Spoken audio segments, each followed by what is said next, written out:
Good morning, Brian with Grand Roofing, bringing you a quick video because I've been lacking a little bit, I've been busy. Why I'm here is to look at this and those two little spots there, but that's not the point of this video. But what happened is there is a tree that fell down from right there into the house, messed up a couple of shingles here. He said it was a very small hole in one of them, I don't know which. The plan was not to flat bar the whole area out, but just to remove the damaged shingles, put a small piece of coil stock over the hole, put it back, trying to help the guy out. But the point of the video, by the way, let's admire this ladder standoff. It's amazing. If you guys haven't used one or don't use one, you really need to. Again, thank you for the guy that told me about it last year. It's always on there. I'll leave a link in the description down below where you can get it on Amazon. It's simply squeezes together, pulls out, you can move it down, helps keep the ladder from kicking out, helps keep it up here from in the wind, and various other issues, and most of all, it protects your gutter. So check it out, get you one if you haven't. All right, so why I'm here. I actually quoted this roof a couple years ago. We're gonna go through and do a quick inspection of this because I didn't end up doing it. No big deal, I don't care. I don't expect to get every job out there. There's plenty of roofs out there, but I can tell you if you use us, we're gonna take care of you. And if there's a problem, we'll be back to take care of it. The issue is the guy had somebody come out and said he could turn it into insurance. First off, insurance. If it is just damage, if it is hail, wind, storm related, tornado, your house ended up in Kansas, whatever, that's why you have insurance. At least I hope you have insurance. There are some good salesmen and storm restoration companies out there. Let's just disclaim this right now and get it out of the way. There are some people out there that don't give a damn about you, but care about the money going into their bank account. It happens, I see it. This homeowner is fed up with the company that did this. Just the way it sounds, he's not even going to try to call back anymore because the guy's being hard to deal with. If you have storm damage and insurance is going to cover it, typically they only cover what you have. So if you have 3-tab, they're going to pay for 3-tab. Doesn't mean you need 3-tab. If you have box vents on the other side, they're going to pay to replace box vents. Doesn't mean you need to go with box vents. I'm not a pro with insurance adjuster, supplementing, things like that, but I can tell you when it comes to, let's just jump on the ladder here and we'll start from the bottom. So we're going to do a quick walkover of some various things I had seen on this. So any job we do, I don't care if it's insurance or not, and if it is insurance and you don't have ice and water on the bottom, we're going to use it. That's just synthetic paper. Hey, they use synthetic, so that's good. No ice and water. Many homes I see, depending upon the pitch, the slope, the climate, the temperatures, things like that, water backing up, wicking up under, ice damming, it's cheap insurance. I had a homeowner tell me, well, I bought it, but decided to save the roll and return it. And now I'm hating myself because now he's got water backing up under everything, running down to his soffit, running the wrong way into the wall, just making a mess of things. So even if it is not up here and your insurance says, hey, code upgrade, you want to check into that, check with your insurance guy or gal and see, if you don't have it and you're in a county that requires it, it's a code upgrade. You want to make sure that's on your insurance policy. If it is not, sorry, I got distracted by these little rabbits running around right there. If you don't have it in insurance, like say I'm in Hamilton County currently, Hamilton County may not require it, but guess what? Most shingle manufacturers require it. So that's a pretty good way of getting it added in part of the supplementing. Maybe I'm wrong, I don't know. But either way, we would have definitely used it. So let's just walk around some various things. The chimney's the big one, the pipe boots, some other little things. I noticed something right up over here. See, you see humps and things in this. Yeah, right here. Can you hear that? Loose piece of wood is raised up, it's buckling.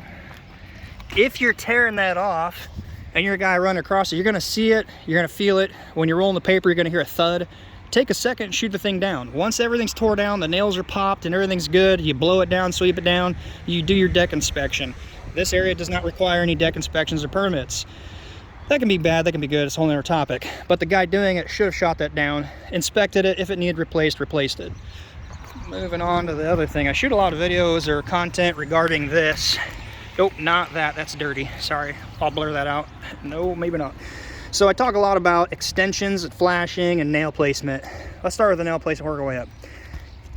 Whether this is the only piece of flashing or not, we always add one above, say this shingle here, on the headlap side, put a piece of aluminum, bend it with a brake, come up the roof deck plenty far enough. Then when your counter flash goes over, it covers. I've seen some guys use this as their flashing. That's fine, but I want to make sure that the nail's in the right spot. They didn't even bend it. They just, well, they bent it. They bent it with their hand. No brake, no clean line, whatever. Nail placement. If you're going to screw or fasten, whether screw or nails, I recommend nails because the threads are going to hold it in, or nail, doesn't matter. But you don't want to put it at the bottom or on the edge. Bottom, water can wick up under. On the edge is more important because water is going to go right down this, right into the nail shank, eventually rusting it, pulling this out. So bring them in and up a little bit. The other thing is water coming down, whether it's extended or not, if there is anything under this, is now dumping out right onto the shank of the nail. It's another big thing. Extensions, I don't see it extended. Could have a wrapped one, but I highly doubt, because the other things I'm seeing, it's probably just step flash. It's probably too far up because I don't see it sticking out. If they did stick it out to the bottom right here, the reveal, they probably sliced it and folded it over. The issue you have then is any water coming down could drip into the cut because the shingle here gets cut around this. The other bigger thing is there's a big dip right here. I don't know if you can see it. It's sagging down, and if you stand on it, it dips. Can you hear it? It's loose.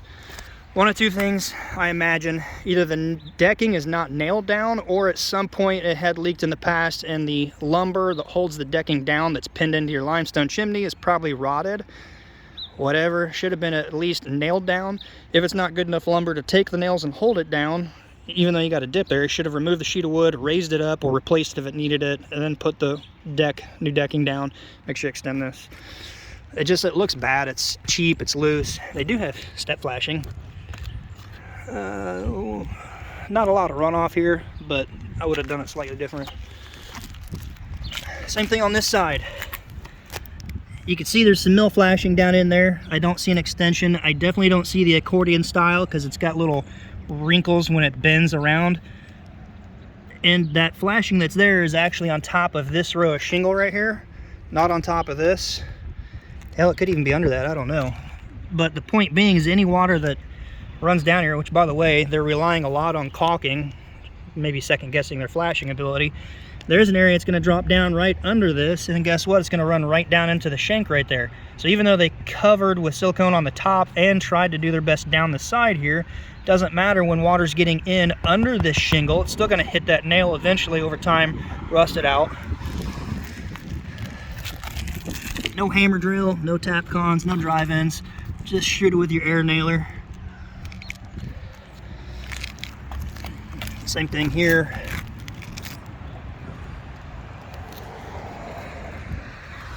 Let's drive a little cap nail into it. That flashing breaks right in the middle of the shingle, so I mean, right here, let's just look at a little flashing 101, at least for me. This looks like it was down far enough, but they cut it, which again, I don't like that. Leave it come down or put the accordion style in. Whatever the case, if they extended that, if this isn't even leaking, let's just look. Why didn't they take this piece of flashing and drop it to your buildup right under this right here and then proceed with this shingle and then another piece? They just got their flashing wherever. It's there. I guess that's another point out. From the ground, this roof looks good. But we're going to look at some other things. You want to make sure it's done good, not just looks good from the ground. So yeah, that there. By the way, vents. Oh, so we always try to go to ridge vent. Doesn't matter if insurance is paying for it or not. I'm going to figure it. If the homeowner wants box vents, we'll do box vents. Some people have their own personal preference. Point being is I'm going to figure the more expensive if they go with it, whether it's insurance or not. Again, typically, if this is damaged by hail, insurance is going to pay to put those back up there. Whatever. Why not try to upgrade things? Again, to me, it sounds like they're just more worried about, hey, if insurance isn't paying for it, we're not going to upgrade it. We're just going to put more in our pocket. That's what it sounds like to me. Not always. There are some good salesmen out there, as I said earlier. This right here, I wanted to point out and do a little learning with this. So again, it looks good from the ground, you know. Can't see it from my house. That's what I hear people say, or the stoplight warranty or the 30 whatever. There are many different warranties I hear of nowadays. All right, so if you're a homeowner, it looks to be good, right? It's all shingled, it's got a pipe boot on it. If you're a roofer, you probably see it. If not, I'll give you a hint. It's on the right side. Right here. There's a keyway right down here, right next to the flange. I'm not a fan of this. So the issue you get is water coming in these keyways. It can run laterally. Well, guess what you have right here is the edge of the flashing boot. Let me try to zoom in just a little bit. And then you got nails here. If this headlap here cut by the pipe is sloppy, I've seen guys just slice it real good, real quick, and it's wide. It's not tight into the boot or the pipe. There's not a good lap between this shingle and the flashing coming out and the overlay. So it's just not good practice. So if you do this and it's an afterthought and you don't want to fix it, at least caulk this really good and put it down. But make sure, and part of my inspection, I'd take care of this and address it. When the guys are roofing and you know it's going to break right here, what you can do is a simple, easy fix. Instead of putting this down, so here's one drip groove, here's the next keyway right here, just simply cut a 1-tabber. So you have a full shingle, okay, like 3 feet roughly. You cut 1 foot off. It goes here and it breaks somewhere in this area. Make sure there's no nails there. Then you put a full shingle, cut around this. It's going to all overlap it, so now into this area, and that will address this issue. And then instead of having that offset all the way, the simple thing to do is your 2-tab that you have left now, you'll put right here. And because it's shorter, it puts it right back onto your buildup. So right where my boot is, here's the other one. It's going to start here. Because you're 1-tab offset, use your 2-tab right here, and it continues your pattern just like it normally would. Your book, it's perfect. Again, nail placement, bring them in, bring them up. Look at this. Yeah, that's going to hold for the life of this roof. Perfect, hey? It's already starting to rust a little bit. You should not be able to pull a nail out with your fingers like this. And I'm also not a fan of plastic. Yes, I would much rather prefer lead or copper. We use aluminum. I'm not a fan of lead and wire because right around here where they bend into the boot, you get squirrels that chew it. Personal preference, but I'm not a fan of plastic. I see them way too often. The stress builds up from when you shoot these in with a pneumatic gun. Over time, that stress works its way out, cracks typically. If it's cold, cooler day, cooler climate when it's installed, boom, they shoot it down. They aren't paying attention. It can cause cracks in here. I've seen it happen. They don't even know it. They're just moving on. Quick note on installing in bad weather. A lot of guys say you can do it, but I can tell you from personal experience as an installer years ago, I hated working in the cold. A lot of guys, oh, I hate this, oh, I hate my job, wham, bam, and they're out of there. They don't care. So quality is going to sacrifice a little bit. Make sure it's warm, good climate when you do it, especially if you're out in the country. Moving on, this over here. I can't believe this. This one just kind of really blows my mind. So the weatherhead coming up. I see only hand nails, but hey, they used to. Insurance policy right there that failed, obviously. You're relying on hand nails, seriously, hand nails. So you got the leverage coming up on this riser pole. You got this big, long run of cable going all the way out to the telephone pole out there. Then you got wind tugging on this.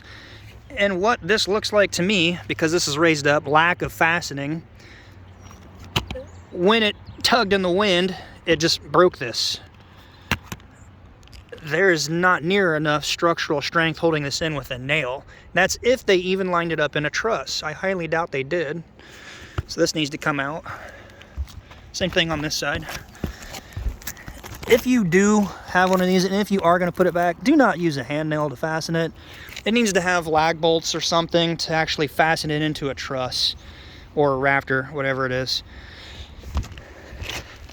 Yeah, that's got some serious weight on it. By the way, you got that tree limb growing through it. Contact your power company if you have something like that. Chances are they'll send somebody out to trim that back because they don't want you messing with it, but over time that's going to rub through with the wind. The coating on this right here, I'm not touching, I'm far away from it. And if those two, or these two, or those two touch, I'm really zoomed in, sorry. When this wears out, if this touches that, or that touches that, or those two touch each other, it's going to go boom, and chances are it's going to blow the nearest transformer it's on, and you'll be without power. So if you see them running through tree limbs or on your house, call your local power company, get that taken care of. But again, that's pretty bad. I highly doubt the guys that did the actual install cared one bit about this. You can see another bump right here, another one right there. Let's check these, see if they're loose or if it's just raised up. It's definitely raised up right here, like there might be a sheet going up that's coming loose. Some areas it feels real spongy, probably should have had wood replaced. I walked this roof over a minute before I started shooting this, and I noticed some areas where I was walking, you can hear it go thud, thud, thud. That's a heck of a dip right out that area. This one right here too, another thing, just when it comes to the guys installing on the crew, this isn't going to cause a leak, but again, it's why. You're paying all the money for a roof to get done, why let this happen? So when you're going to install hip and ridge on a hip, typically you'll start a piece or two down there, you'll set one up here, get them centered, you'll draw a chalk line all the way across and crack it, and it should reveal this. Actually, I can see the old red chalk. So they did even chalk it on this side, because I was going to say, I'll give them the benefit of the doubt. If they chalked this side maybe they didn't see it. But if you're running it up and you get to this point, hey, that's short, then you should address it. I know that's not the case because I see the red chalk right here. So they should have seen that. But again, 1, 2, 3, that's a little short, I won't even count it. 4, 5, 6, 7, 8, 9, 10. Again, it's not going to cause a leak, but wow, come on guys, throw a little piece in. If you're running ridge cap up on this, all you really got to do, and when you see this is short, before you nail it down, just lift it up a little bit, shove a piece in. It could have been a, wow, somebody's calling me. That's an odd name, decline.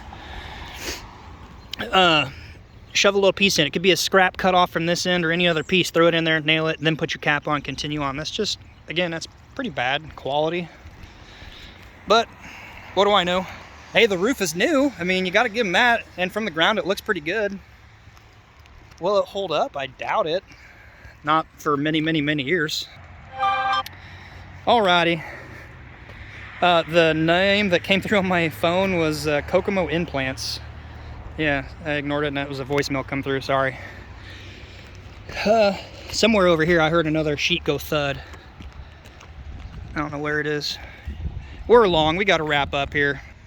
So again, to wrap up, there are good salesmen, there are good companies, there are bad salesmen, there are bad companies. You want to make sure that they're going to do a good job for you and not just worry about their own profit. I mean, yes, profit is good. I'm not saying profit's bad. I do what I do for a profit so I can stay in business and provide for my family. Just like you guys. And if you're an employee, imagine you go to work for a paycheck. So there's nothing wrong with making some money. You need to make sure you have enough money to stay in business. Whole nother topic. Let me know your thoughts on some of the quality we've just walked over on this. And let me know if it's good, if it's good quality. I don't even know. I feel like this is always unscripted. So insurance covering things, just because they don't have it doesn't mean you shouldn't use it. I think I may have said earlier, even though it doesn't have ice and water, even if your county doesn't require it, if you don't have code upgrade, you should use it. The manufacturers require it. Most manufacturers might require it. Anyway, I'm babbling. Gotta wrap it up. If you like it, give it a thumbs up. Check out the link in the description down below. And shameless pitch for crypto. If you're not into it, it's way down. And if you listen to Charlie Munger or his other guy, Warren Buffett, when people are panicking, it's the best time to buy. So it's a good time to buy. Long term, crypto's going to be good. Check out links in the description down below for good trusted exchanges that I use and get your free stuff too. Until next time, be safe. We'll see you then.